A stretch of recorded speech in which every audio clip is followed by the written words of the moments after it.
నమస్తే అండి, నేను రజాక్. మీ అందరికి ఒక మాట చెప్పాలి. చిరంజీవి గారు ఒక సంచలన డెసిషన్ అయితే తీసుకున్నారు కదా, దానివల్ల అసలు ఏం జరగబోతుంది, ఇలాంటి డెసిషన్ ఎందుకు తీసుకున్నారు అని చెప్పేసి చాలా మంది మెగాభిమానులను అడగడం అయితే జరిగిందన్నమాట. అయితే మన ఛానల్లో మెగాభిమానులు, పవన్ కళ్యాణ్ గారి అభిమానులు, ఈ మధ్య కాలంలో టీడీపీ పార్టీ కార్యకర్తలు, నారా లోకేష్ గారి అభిమానులు చాలా మంది రావడం అయితే జరుగుతుంది. సో నేను అందరికి ముందుగా మెగాభిమానులు కావచ్చు, అంటే మెగా ఫ్యామిలీకి సంబంధించిన అందరి అభిమానులకు ఒక క్లారిటీ ఇచ్చే ప్రయత్నం చేస్తా. ఎందుకు ఇలాంటి ఒక సెన్సేషనల్ డెసిషన్ చిరంజీవి గారు తీసుకున్నారు. ఆయన ఫోటో వాడకూడదట, ఆయన ఆడియో వాడకూడదట, ఆయన వీడియో వాడకూడదట. ఆ తర్వాత ఆయనకి సంబంధించి అన్నయ్య అనే ట్యాగ్ ని గానీ, మెగాస్టార్ అనే ట్యాగ్ ని గానీ, చిరంజీవి అనే ఒక ట్యాగ్ ని గానీ, ఇలా ప్రతి దాన్ని కూడా ఆయన వాడకూడదు అని చెప్పేసి కోర్టుకి వెళ్ళడం అయితే జరిగింది.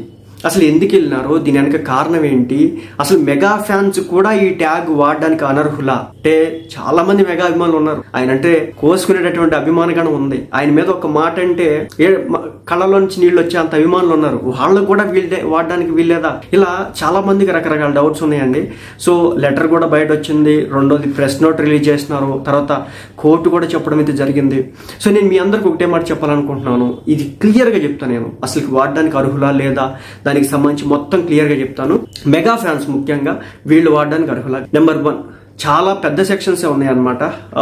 కాబట్టి చాలా జాగ్రత్తగా అయితే ఉండండి. మెగాస్టార్ చిరంజీవి గారి పేరు వాడే ముందు ఎవరైనా సరే, మెగాభిమానులు కూడా నేను ఇదే మాట చెప్తాను, మెగాభిమానులు కూడా గుర్తుపెట్టుకోండి, మెగాస్టార్ అనే ఒక ట్యాగ్ వాడుతుంటే మాత్రం చాలా జాగ్రత్తగా వాడండి. ముందు 2 భాగాలు విడదీస్తా దీన్ని. నెంబర్ 1 ఏంటంటే 2 పార్ట్స్ గా చెప్తాను. నెంబర్ 1 ఫస్ట్ పార్ట్ ఏంటంటే చిరంజీవి గారు ఎవరి కోసం ఇది తీసుకొచ్చారు. నెంబర్ 2 మెగా ఫ్యాన్స్ దీన్ని వాడొచ్చా. సో ఇదంతా కూడా ఇదే వీడియోలో చెప్పాను. ఫస్ట్ ఏంటంటే ఇది ఎవరి కోసం తీసుకొచ్చినారు. మెగాస్టార్ చిరంజీవి గారు ఇంత సెన్సేషనల్ డెసిషన్ తీసుకోవడం కనుక నాకు అయితే ఒక్కటే కారణం కనిపించింది. బాలయ్య బాబు గారు అసెంబ్లీ వేదికగా మాట్లాడినటువంటి మాట, వాళ్ళు చాలా హర్ట్ అయినారు.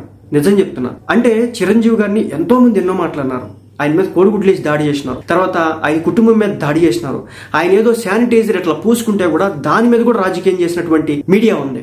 అలాగే అతని సినిమాలకు సంబంధించి కావచ్చు, అతని కొడుకు లుక్స్ మీద కావచ్చు, అదేవిధంగా అతని కూతుళ్ళ పెళ్లిళ్ళ విషయంలో కావచ్చు చాలా చాలా టార్గెట్ చేసినా కానీ ఏనాడు చిరంజీవి అనే వ్యక్తి బయటకు వచ్చి నన్ను ఇలా ఎందుకు చేస్తున్నారు, నా మీద ఇలా ఎందుకు టార్గెట్ చేస్తున్నారు అని చెప్పేసి ఏనాడు అడగల. అలాగే ఇంకో పార్శ్వం చెప్పాలనుకుంటున్నాను, ఉదయ్ కిరణ్ అనే అంశంలో చిరంజీవి గారిని ఎంతలా డిగ్రేడ్ చేస్తారంటే, ఉదయ్ కిరణ్ బర్త్డే వచ్చినా, డెత్ డే వచ్చినా కొన్ని పొలిటికల్ పార్టీలకి చిరంజీవి అనే ఒక ఆహారం, ఆ పేరు ఆహారం అయితే ఉంది. ఎంతకాలం భరిస్తారు ఒక మనిషి, ఎంతకాలం భరించాలి? జీవితాంతం ప్రతి ఒక్కరి చేత మాటలు పట్టమేనా? బాలయ్య బాబు గారు ఆయన నిజంగా చిరంజీవి గారిని టార్గెట్ చేయాలనుకోలేదు. ఆ రోజు జగన్మోహన్ రెడ్డి అవమానించాడనే కాంటెక్స్ట్ లో ఆయన చెప్పాలనుకున్నా, అది మిస్ఫైర్ అయింది. నాకు అర్థమైంది ఆ రోజే. లేకపోతే చంద్రబాబు నాయుడు గారు, పవన్ కళ్యాణ్ గారి దగ్గరికి ఏమో రారండి. సో ఆ రోజు నాకు అది మిస్ఫైర్ అయింది. కేవలం ఇది జగన్మోహన్ రెడ్డి టార్గెట్ గా పెట్టుకుని అది బాలయ్య బాబు గారు వాడడం అయితే జరిగింది తప్ప మీ అన్నను తగ్గించడం కాదని చెప్పేసి చిరంజీవి గారికి, మన పవన్ కళ్యాణ్ గారికి చెప్పడం జరిగింది. చిరంజీవి గారికి మన నారా చంద్రబాబు నాయుడు గారు ఫోన్ చేశారు అన్నట్టుగా కూడా వార్త వచ్చింది. సో ఇదంతా కూడా జరిగింది అనమాట. అయితే ఏంటంటే ఇప్పుడు చిరంజీవి బాలకృష్ణ గారి కోసమేనంటే బాలకృష్ణ గారి కోసమే కదా, కొన్ని బెట్టింగ్ ప్లాట్ఫామ్స్ కావచ్చు, కొన్ని ఆన్లైన్ రమ్మీ ప్లాట్ఫామ్స్ కావచ్చు, కొంతమంది వ్యక్తిగతంగా కావచ్చు, ఆయన యొక్క ఇప్పుడు AI ఆర్టిఫిషియల్ ఇంటెలిజెన్స్ ఉపయోగించుకొని ఆయన ఫోటోతో, అంటే ఆయన ఫోటో పెడితే చాలు మనం మాట్లాడినా కానీ ఆయన ఫోటో లాగా, ఆయన వీడియో లాగా తయారవుతుంది అనమాట. చాలా వీడియోలు ఇప్పటికే యూట్యూబ్ లో సర్క్యులేట్ అవుతున్నాయి. ఏంటి, ఒక అబ్బాయి మాట్లాడుతూ ఉంటే పక్కన అమ్మాయి మాట్లాడినట్టు, అదేవిధంగా ఒక పర్సన్ మాట్లాడుతుంటే మహేష్ బాబు మాట్లాడినట్లు. సో AI ఏ లెవెల్కి ఏంటంటే డీప్ ఫేక్ క్లియర్ గా అయింది. రష్మిక మందన వీడియో చూసినారు కదా.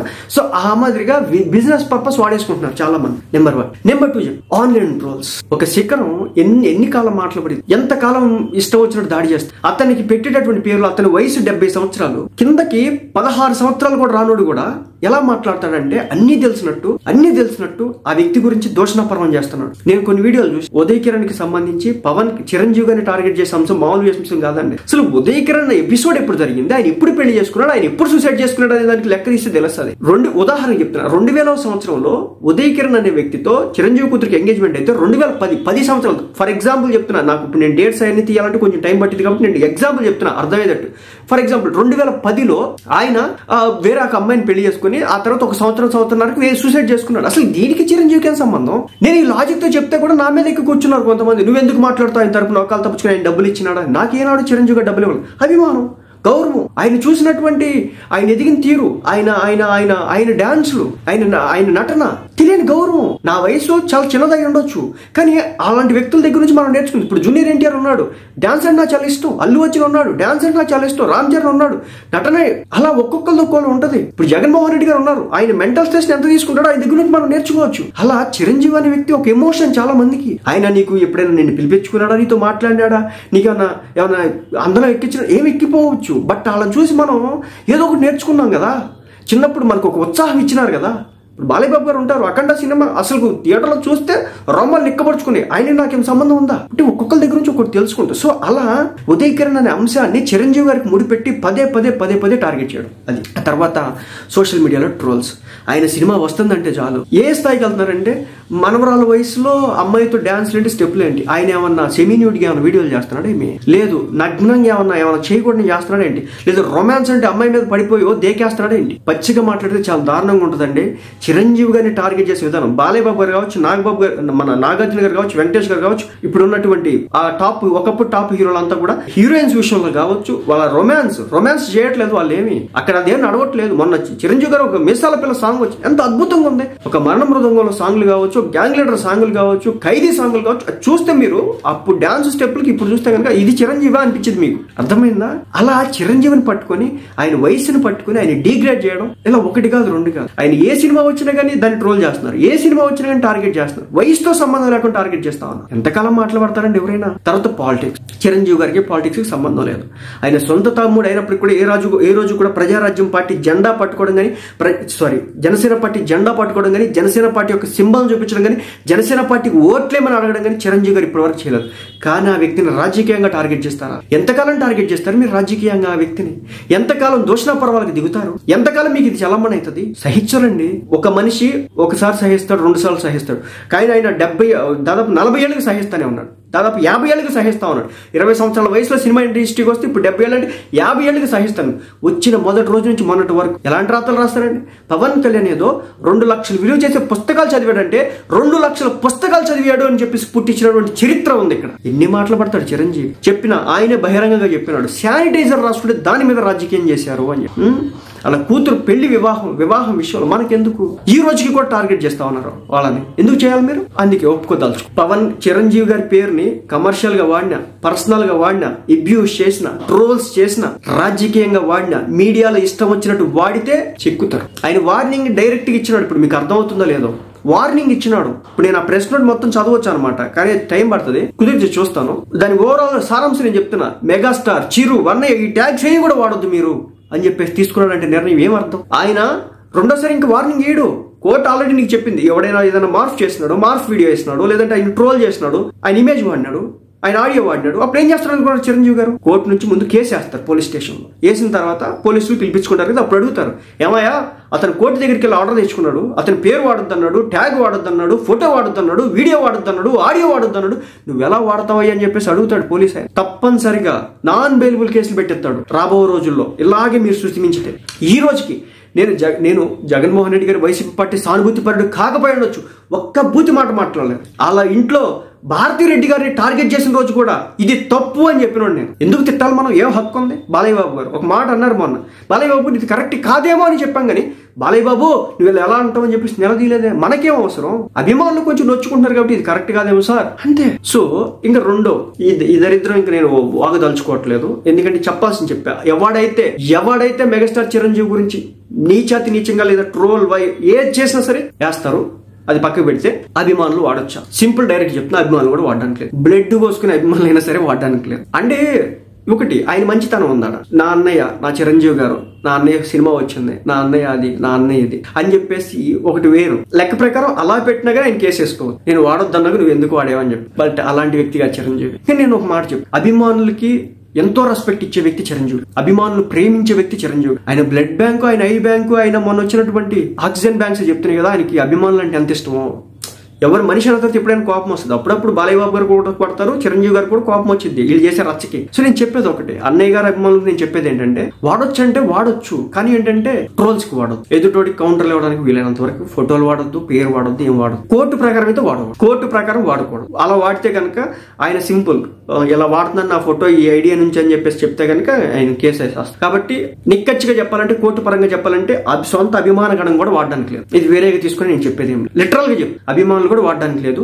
బట్ ఏంటంటే ఆయన మంచితనం మీద ఆయన ప్రేస్ చేసుకుంటాం, ఆయన స్టెప్ ను మనం ఎంజాయ్ చేస్తాం కాబట్టి అక్కడ వరకు ఏమన్నా ఊరుకుంటారేమో అంటున్నా, ఊడుకుంటాడు, అది చేసిన ఆయన ఫోటో మనం వేసుకున్నా కానీ ఏదో అంటాడు అని నేను చెప్పట్లేదు. 100% షూరిటీనే ఇవ్వట్లేదు. ఒకవేళ ఆయన అభిమానులు ఆయన మీద ప్రేమతో ఏదైనా చేస్తే ఏదైనా ప్రేమిస్తాడేమో తప్ప, ఆయన ప్రేమతో వదిలేస్తాడేమో తప్ప ఇంకోటి అయితే లేదు. మళ్ళీ చెప్తున్నా, చిరంజీవి గారి పేరుని దయచేసి ట్రోల్ చేయకండి. ఇది ఇచ్చింది సిటీ సివిల్ కోర్టు, ప్రధాన న్యాయమూర్తి గారు ఇచ్చినారు. ఇది సెప్టెంబర్ 26, 2025 నాటికి. ఇది నెక్స్ట్ మంత్ మళ్ళీ హీరింగ్ ఉందంట దీనికి సంబంధించి. వాళ్ళు చెప్తుంది ఏంటంటే, ఒకటే మాట చెప్తున్నారు, తన పేరు, చిత్రం, ప్రసిద్ధ సినీ శీర్షికల అనుమతి లేకుండా వాడుకోవాలి, ఆన్లైన్ ప్లాట్ఫామ్స్ కావచ్చు మొదలైన వేదికలపై వినియోగించొద్దు, కృత్రిమ మేధస్సు AI ద్వారా రూపాంతరం చేయొద్దు, మార్పు చేయొద్దు, వీడియోలను ప్రచారం చేయడం ఆపేందుకు కోర్టు జోక్యం కోరారు. చిరంజీవి గారు అక్కడ దాకా వెళ్ళారంటే అర్థం చేసుకోండి, ఆయన ప్రతినిత్యం టార్గెట్ చేస్తున్నారు కాబట్టి ఆయన పడలేకపోతున్నాడు. ఎందుకు అలా పడాలి, ఎందుకు పడాలి, అంత అవసరం లేదనిపించింది, ఆయన డెసిషన్ తీసుకున్నాడు. సో నేను ఇంక ఇదంతా చదవడం వదిలేదండి. అయితే ఏంటంటే ఒకటే మాట చెప్తున్నా, ఇక్కడ చిరంజీవి గారి పేరు, స్టేజ్ టైటిల్స్ అంటే మెగాస్టార్ కావచ్చు, చిరు గారు కావచ్చు, చిరు అని కావచ్చు, అన్నయ్య అని కావచ్చు, స్వరము, చిత్రము, లేదా ఆయనకు మాత్రమే ప్రత్యేకమైన ఇతర వ్యక్తిత్వ లక్షణాలు ఏ రూపంలోనైనా, ఏ మాధ్యమంలోనైనా, వ్యక్తిగత లేదా వాణిజ్య లాభం కోసమైనా నేరుగా కానీ పరోక్షంగా కానీ ఉపయోగించడం నుంచి వెంటనే నిరోధించబడుతున్నారు. అన్ని ప్రతివాదులకు తక్షణమే నోటీసులు జారీ చేయాలని కోర్టు ఆదేశించింది. అక్టోబర్ 27, 2025 వరకు నిలిపివేసింది.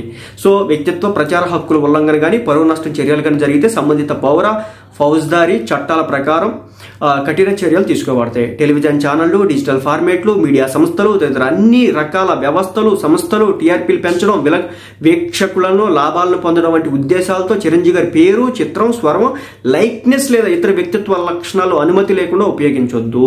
తప్పుగా ప్రతిబింబించడం లేదా వక్రీకరించడం చేస్తే చట్ట అనుమతించే కఠినమైన పరిహారాలు అమలు చేయబడతాయి. ఈ ఉత్తర్వు స్పష్టంగా హెచ్చరిస్తుంది. తద్వారా ఆయన ఖ్యాతి, మేధా సంపత్తి రక్షణను పటిష్టంగా అమలు చేస్తుంది. నేను మళ్ళీ చెప్తున్నా, అన్నయ్య గారి అభిమానులకు కూడా దయచేసి కొన్ని విషయాల్లో, కమర్షియల్ విషయాల్లో వాడొద్దు వీలైనంత వరకు. చెప్పండి. అక్టోబర్ 11 చిరంజీవి గారు Hyderabad police commissioner CV Sajjanar గారిని కలిసి కోర్టు ఉత్తర్వుల ప్రతిని వ్యక్తిగతంగా అందజేశారు. ఈ సందర్భంగా ఫిర్యాదు ప్రక్రియ అంటే క్రిమినల్ లా మెషినరీ ఈ సందర్భంగా సమర్థవంతంగా అమల్లోకి తేవడం విషయంపై వారి నిపుణుల సలహా కోరారు. ఇటువంటి ఉల్లంఘనలు అరికట్టడానికి శిక్షా చట్టాలు మరింత కఠినం. సజ్జనార్ గారు కూడా వదిలిపెట్టరు. కాబట్టి ప్రత్యర్థులు రాజకీయంగా, వ్యక్తిగతంగా ఆయన టార్గెట్ చేస్తే మాత్రం మిమ్మల్ని టార్గెట్ చేస్తారు, కఠినమైన చట్టాలు తీసుకుంటారు. ఆయన ఇది మీకు డైరెక్ట్ వార్నింగ్, ఇది ఆయన ఇంకా చెప్పడం మీకు ఈసారి డైరెక్ట్ చేసేస్తారు. కాబట్టి టార్గెట్ చేయొద్దు ఇంకా ఇప్పటి నుంచి. సో అదనమాట. అభిమానులు కూడా ఒకటే మాట చెప్తున్నా, కమర్షియల్ గా యూజ్ చేయొద్దు. ఆయన ఫోటోలు కానీ, పేర్లు కానీ ఏది కూడా అభిమానంతో యూజ్ చేస్తారంటే అది రిస్క్ మీద బట్టి ఉంటుంది అనమాట. ఆయన పర్లేదు అనుకుంటే కనుక వదిలేస్తాడు, లేదనుకుంటే కనుక మీ మీద కూడా వేయొచ్చు అనమాట. ఆ విషయాన్ని కూడా గమనించండి. అభిమానులు కూడా నేను సున్నితంగా చెప్తున్నాను. సో అంతకుముందు మనం చెప్పడానికి అయితే నేను క్లారిటీ ఇచ్చానని అనుకుంటున్నాను, క్లియర్ గా చెప్పానని అనుకుంటున్నాను. సో చాలా మంది ఆయన అభిమాన గణం ఉంది కాబట్టి, చాలా మంది ప్రేమిస్తారు కాబట్టి మీ అందరికి కూడా క్లియర్ గా చెప్పే ప్రయత్నం చేశాను అనుకుంటున్నాను. ఇంకా మీకు ఏదైనా డౌట్స్ ఉంటే నాకు కామెంట్ చేయండి, కుదిరితే నేను రిప్లై ఇస్తాను.